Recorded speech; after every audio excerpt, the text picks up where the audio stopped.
All right, we are going to get started. We have a jam-packed day for you guys. Thank you all for being here. Most importantly, we are talking about how to protect you and your clients during this COVID time. There are forms that definitely you should be using. And Deidre is going to start us off. We're going to kind of break it down for you guys into protocol for listings, protocol for open houses, and then protocol for buyers. So Deidre's going to start off with protocol for listings, going over setting expectations up front, and then going over seller occupied properties and vacant properties. Great. So I think first, one of the most important things, and I've been watching this over, since COVID started, is to set the expectations up front with what you expect. So when you're going to a property, if you expect your sellers to wear masks while you're there, set that up front. It's very uncomfortable to get there and then be like, oh, could you put a mask on? And then you tend not to, right? So you want to protect yourself. At the same time, you're going on a listing appointment. In some cases, you're in someone else's house and you want to get the listing. But, if you set that expectation up front and in your email or in your text or even in your conversation, you say something along the lines, greatly appreciated if everyone in the house is masked, is masked during my visit, or something along those lines. You're setting that expectation up front, and 99.9% of the time you never have to ask again, and it's done, right? So I think that's one of the most important things to think about, no matter who you're working with, whether it's buyers or sellers or open houses. And then I think that when properties are seller occupied and you're showing them, that you have to be, every seller feels differently about the situation, right? So some sellers don't mind people coming in, they don't mind having open houses, and they welcome that. Other sellers are like, okay, well, you know what, like, I only want pre-qualified people, I don't want open houses, I don't want this. So be just be open and flexible to those seller needs. And I think that, we handle occupied properties a little bit different than we handle the vacant properties. So, when we're doing that, we're always posting the sign saying you must wear a mask to enter, to remind people as they're entering to wear a mask, having wipes or sanitizer there so that if people forget them, they can still follow the protocol, which, you want to make sure and have wipes and wipe down everything that you're using, and have sanitizers for your clients. And even to have extra masks and that kind of thing. A lot of my sellers want people to wear booties now when they come through, so having those on hand as well. So that kind of covers the listing side of it. Does anyone have any questions on specifically handling listings during this time? Yeah, go ahead. So are you providing booties for all your listings? So yes, if the sellers want them, I'm sending booties, yes. Are you then washing them and putting them back in other places, or you're throwing them away right away? No, we actually have, the sellers provide in most cases, they've just been doing this, providing a trash can next to it that the people will take it off. We don't reuse any booties right now during this time. Okay. And again, you know what, that some sellers are embracing that and want it, and other sellers not as much. The vacant properties, it's much less intense. But also reminding on the listing side, reminding the showing agents of what that policy is, making sure they're doing their health screening, which we'll get into that shortly, and making sure to remind them to wear masks in the property and to wipe everything down. We do that right in the showing instructions. Okay. How do you make them read the showing instructions? Well, they have to get the access. To get the access, they have to do that somehow. So you know what? It's we do our best, Kevin. Where do you get booties from? I mean, I get the sanitizer online. Now you can also get them. I actually, for myself, I have booties that I wash. So when I go into places, I don't like to take off my shoes as much. So personally, I wear booties, but then I have like washable ones that I can throw in the wash. I ordered those online. You can order Amazon booties. I think Lowe's even sells them. Like they're readily available. You just put in booties and you find it. Like, Yeah, booties for real estate, I think you can do. They're literally like, they're blue, like they like kind of like whatever they wear in the hospitals, right? So they're blue and, you know, right. yeah. They also sell them in Home Depot and hardware stores.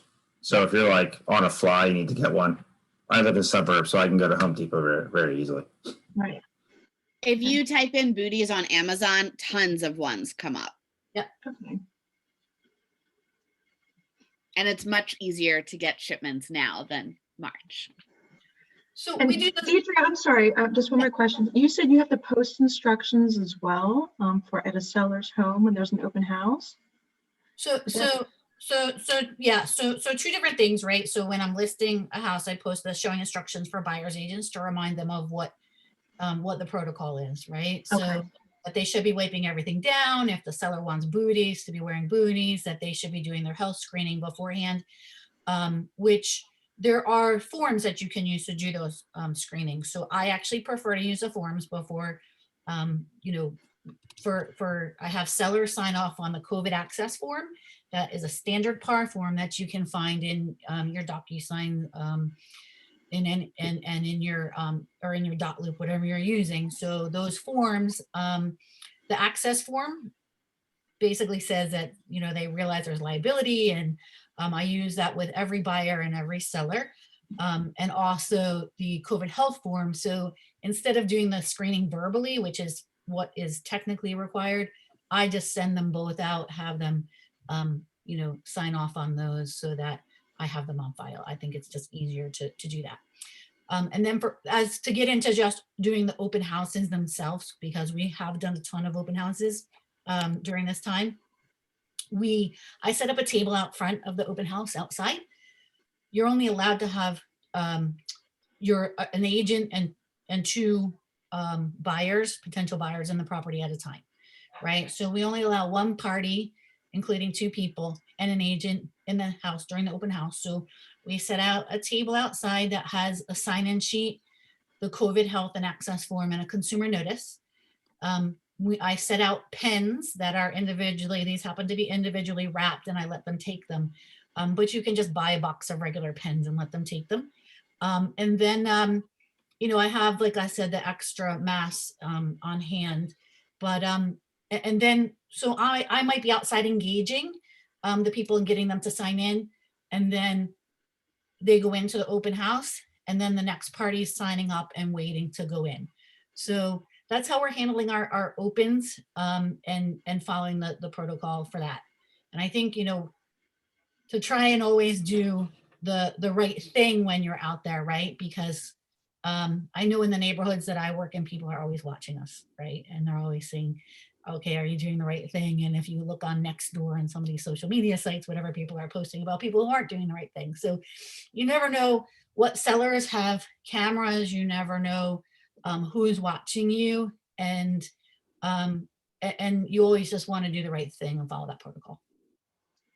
Another great tip, guys, is as you should do, you should arrive to your open house before the open house time. So if your open house is starting at noon, make sure you get there a little bit earlier so you can let yourself in, turn all the lights on, open all closet doors, all bedroom doors, so that there's less things that people have to touch and do. And I personally like to quick do a video so that way I have it. I'll usually post it on my Facebook page. And if there are people waiting, I'll ask them to Facebook friend me, and they can watch the video while they wait outside. It just gives them something to do. And then also I become friends with them on Facebook, which is another way for me to connect with them. So just one little tip for that too. Are you giving like a 15-minute time window for an open house, like a walkthrough? What are you telling them in advance? No, so basically what we're doing is we're setting the open house for whatever it is, 1 or 2 hours. And then we have people waiting, right? So people wait in line. We have had our lines extensive at some open houses, especially first open houses. However, you know, if people want to see the house, they wait. We don't do 15-minute windows. I do discourage agents from showing during that time. So if someone sets an appointment, I let them know it's an open house and they may have to wait too if people are inside. So I try to get them to show before or after the open house, but we don't set 15-minute windows. You know, we are marketing our open houses. We're putting signs out. We're doing all of the same things to get people there. We are putting in the MLS that, you know, masks are required and only one party will be permitted at a time, but we are not setting 15-minute windows. I just try and put it out there, set the expectation. Like people see people are in a line, like, hey guys, if you can just please be respectful and walk through the house. If you have any questions, I'd be happy to answer them.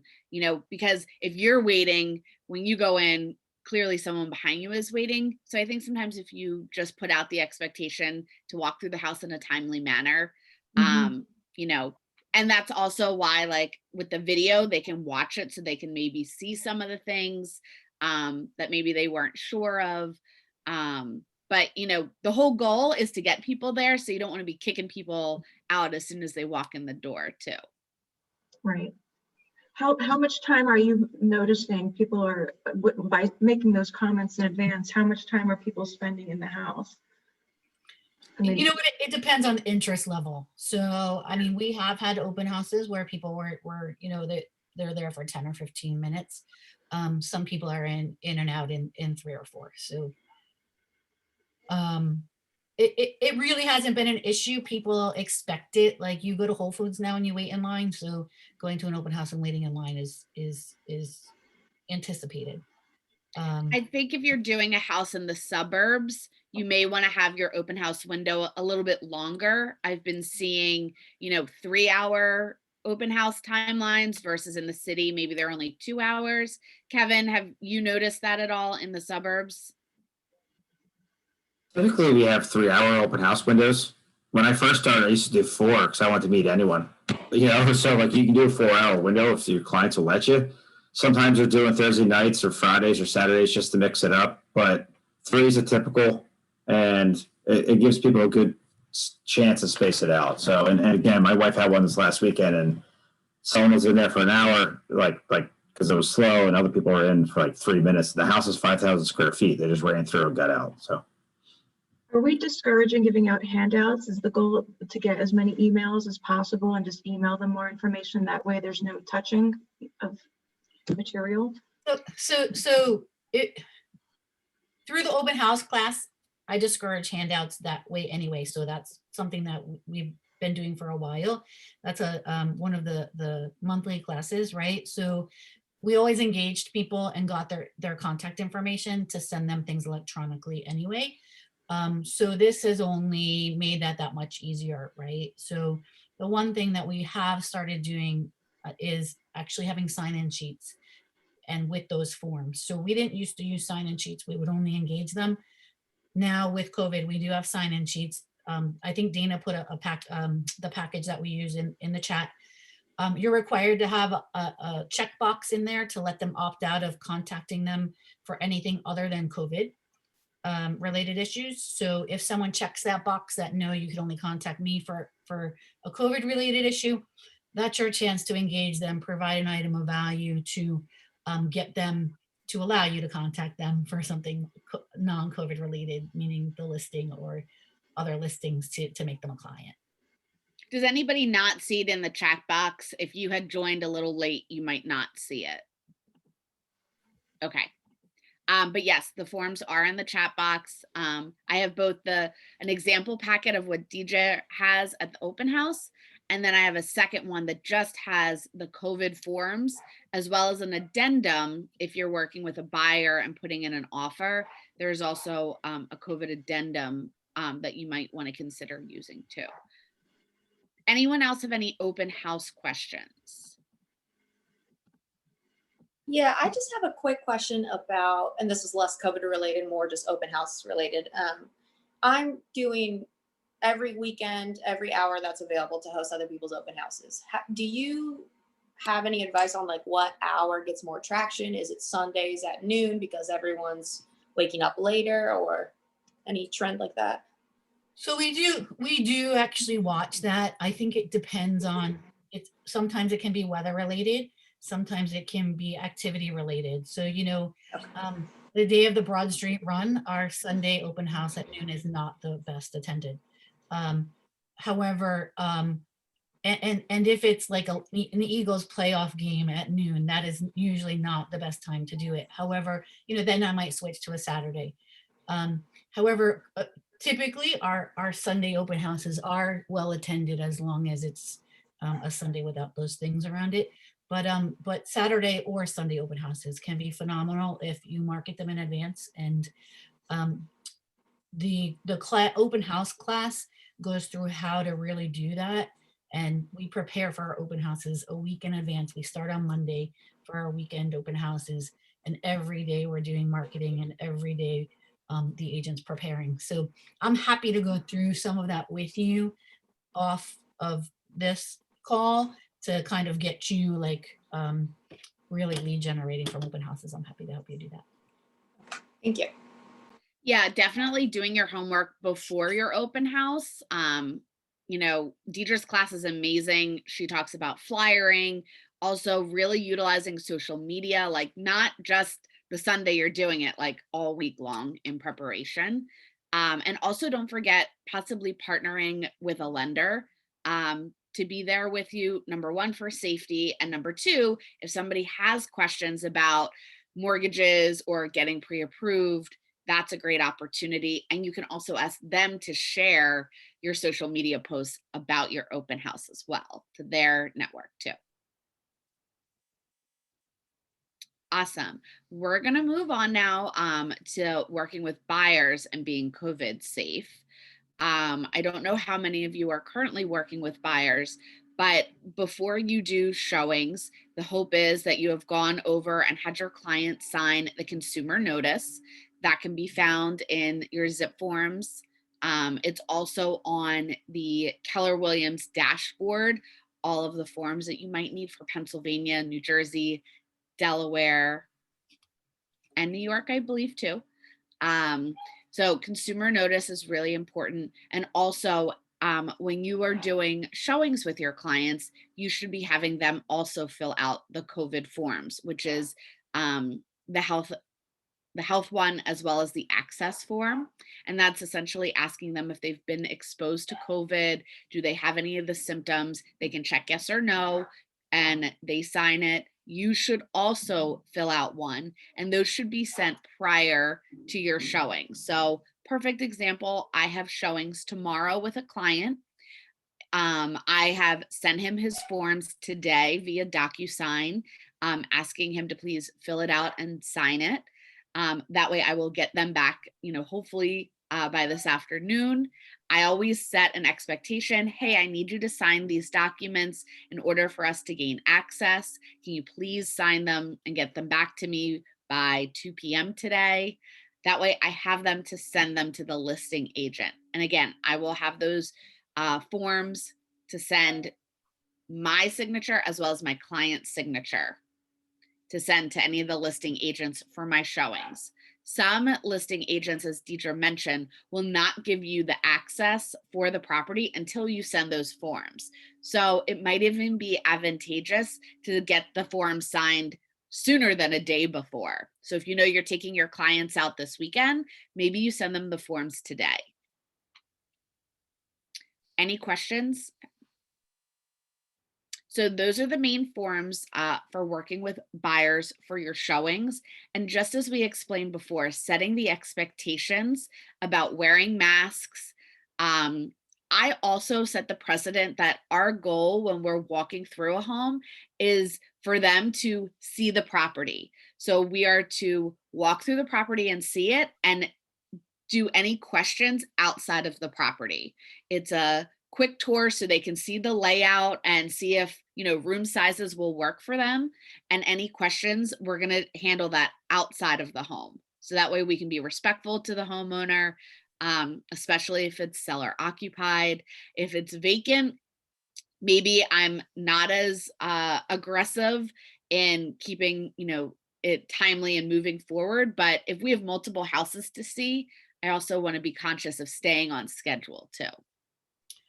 Just to jump in on that, whether it's COVID or not, I highly recommend not having extensive conversations inside the house. So, so many sellers, and it is actually in all of the agreements now, and the buyer agency agreement, listing agreements, that so many sellers have cameras. You don't know who's listening, and you really don't want them to be privy to what you're talking about. So, so keep that in mind and keep your conversations outside. Either way, whether it's COVID related or not. And then the other thing that I just wanted to add is we talked in detail about the COVID access and the COVID health addendum. There's also another par addendum that when you're putting together an offer for somebody, it's called the basically COVID addendum, and it gives either party the right to extend closing, right, to postpone settlement for whatever timeline you put in. I believe the default's 30 days. And in the beginning, we saw a lot of people, a lot of buyers, agents presenting offers with that, because you know what, if the title company gets delayed, I did recently have a title company shut down and not be able to do closings for a couple of weeks, believe it or not, because they had several employees that were sick. So, so it can happen. So it's something to consider. Give your buyer the option. As a listing agent, I give my sellers the option if the buyer's agent doesn't present it, and I give them the pros and cons of that. Like I say, okay, well, and in recent cases, my sellers have said no, because they're buying another home on the other side, and then they would have to include it on that side because they don't want the option to have it delayed. Okay, so it can greatly impact your transaction whether you have it or not. And it's really about explaining the option to your client and giving them the option of whether they want it or not. Does that make sense? I'm going to share my screen real quick, guys. So can everyone see this COVID form? Yeah. So if you're in Zip Forms, if you type in COVID, it should pop up. This is the form Deidre was talking to that is an addendum to your agreement of sale that you can use. Similar to most forms, you would have the property address, the seller's name, your buyer's name, and the line that you can adjust is line 13 here. It will default to 30 days unless you put in a different date, and you would sign, your client would sign it and the sellers would sign it. You would also make sure on your agreement of sale on the last page, additional addendums, and that would be this COVID addendum. Just so you guys have an idea what that looks like. Any questions about showings with buyers related to COVID? Okay. Last, Deidre touched on it, but just to reiterate, very common homes today do have cameras, you know, so just following the KW culture and just realtor ethics in general, do what's right, whether someone is watching or not. You know, if you have a client that, you know, wants to bring their parents and their children, sticking to the rules, wearing masks, only 3 people allowed in the property at a time, keeping it timely, and keeping conversations outside the home is all to protect your client and yourself. So we highly recommend those, and setting those expectations up front before you are physically standing in front of the house is going to really set you up for success. So that can be in an email or a conversation, setting those expectations up front about wearing masks, being timely, you know, having conversations outside the home. Highly recommend you do those before you're standing out front of the house. And something real quick, don't forget most homes have the Ring doorbell in front of them. So I've been having the conversation down the end of the block away from the Ring, or I'll say to them, let's talk when we get to the next property, because they're not riding in my car, which we would have had those conversations in the past. We now have them when we get to the next property before we go in to see that one. We have conversation with property we just previously saw. Yeah. Great tip. I also recommend to my clients either take notes on their phone or to write stuff down, because sometimes you'll walk in the door and you'll have a question. So sometimes just having a notepad or taking notes on their phone is also a great opportunity for them too. All right, guys. So we only went 5 minutes over, so that's amazing. But we want to make sure, Yes, Deidre. You know what? I just wanted it on a non-COVID related topic. Keller Williams is really big on building downlines and giving you passive income, right? So right now the growth committee is doing a special promotion. If you know a non-KW agent that would benefit from our culture and from being a part of our group, to connect them, you can go through Dana and I if that's easiest. But the growth committee is heading that up, and you'll be seeing some promotional things come out. But they're offering a promotion to invite them to our family reunion, which is our biggest conference of the year that's coming up in a couple of weeks. I highly recommend that you all get a ticket to it. It's virtual. It's inexpensive. You don't have to travel, and there's so much knowledge you can get out of going. So I highly recommend you go. If you know a non-KW agent that you think would benefit from KW in our culture, get in touch with us or with Brittany from the growth committee. She's with She Moves Philly, and she will get you all the additional information you need for that, and get that person set up under your downline.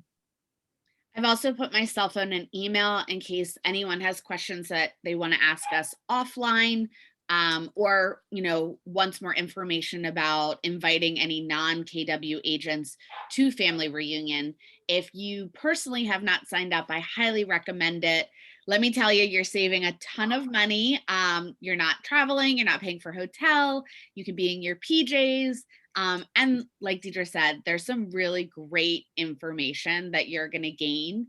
You get to see Gary Keller, best row, front row seat, from the comfort of your own home, and exposes, other agents to how awesome Keller Williams is, and build your downline. If you guys have any questions about building your downline and profit share, the region offers some really great classes. So you can reach out to me, Deidre, or Brittany, who's on the growth committee, and we can make sure that when the next profit share class is, to learn about your downline. Also, Deidre and I do run the education committee, so we would love to hear your opinions. If you want to attend, our next meeting is the first Tuesday of the month, so that's March 2nd at 8:30 a.m. If there's certain classes you would love to see, or you just want to know more about the classes that are offered, they are on the Keller Williams calendar. And if you haven't got that, I'm happy to send that over to you guys too. A lot of the classes we've mentioned today, Deidre's open house class, profit share class, scripts class, they're all available on the calendar. But if there's a class or just a topic that you would love to see, we'd love to have your input.